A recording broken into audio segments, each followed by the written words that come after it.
Kembali di Sapa Indonesia Pagi Saudara, momen hangat terlihat dalam kunjungan Raja Jordania ke Istana Kepresidenan Jakarta. Saat hendak makan malam, Presiden Prabowo Subianto menyopiri Raja Jordania menggunakan bagicar.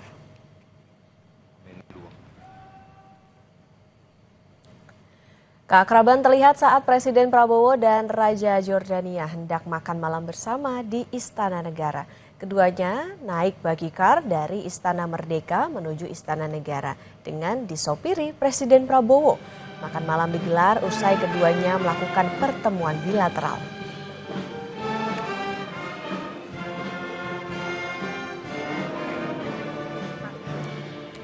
Distinguished delegates, please be seated. Dalam kunjungannya, Raja Jordania memberikan tanda kehormatan kepada Presiden Prabowo. Ini merupakan tanda kehormatan tertinggi di Kerajaan Jordania, Hashimiyah, yang biasa disematkan pemimpin negara.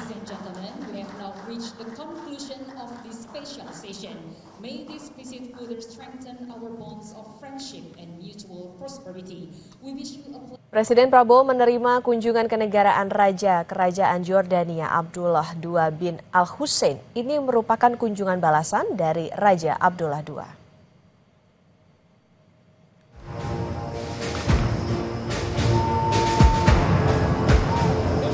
Kedatangan Raja Kerajaan Jordania Abdullah II bin Al-Hussein disambut Presiden Prabowo di Lanut Halim Perdana Kusuma, Jakarta pada Jumat sore.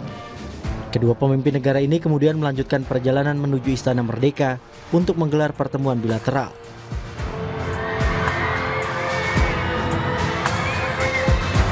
Pertemuan bilateral untuk memperkokoh hubungan Indonesia-Jordania. Pemerintah Indonesia berharap dapat membahas peluang kerjasama baru dan mempererat hubungan bilateral di tengah dinamika geopolitik global, mulai dari sektor ekonomi hingga pertahanan.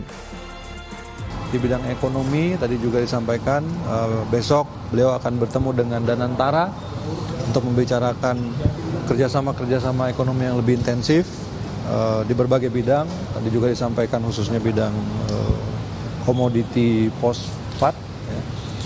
Kemudian di bidang keamanan dan pertahanan juga Indonesia dan Indonesia dan Jordania itu sudah melakukan semacam pelatihan dan training. Pengamat hubungan internasional Sinergi Policies Dina Prapto Raharjo menilai kerjasama kedua negara ini wajib menjadi komitmen lanjutan dengan melibatkan kementerian terkait. Saya sih merasanya wajib kalau mau ada follow up, di dalam ruangan pertemuan itu ada orang-orang yang memang punya kewajiban menurunkannya menjadi komitmen lanjutan. Jadi level menteri dan bahkan dirjen-dirjen ya di kementerian-kementerian terkait itu harus duduk bersama dan mencatat, kemudian tahu follow up-nya apa. Kalau pertemuannya itu hanya berdua saja, itu boleh dikatakan sulit lah. Siapa yang kemudian mencatat apa yang disepakati atau sudut pandang apa yang dipertemukan dalam pertemuan tertutup tersebut. Ini merupakan kunjungan balasan setelah Presiden Prabowo berkunjung ke Amman pada April lalu. Presiden dan Raja Abdullah II bersahabat sejak keduanya menempuh pendidikan militer di Amerika Serikat. Tim Liputan Kompas TV.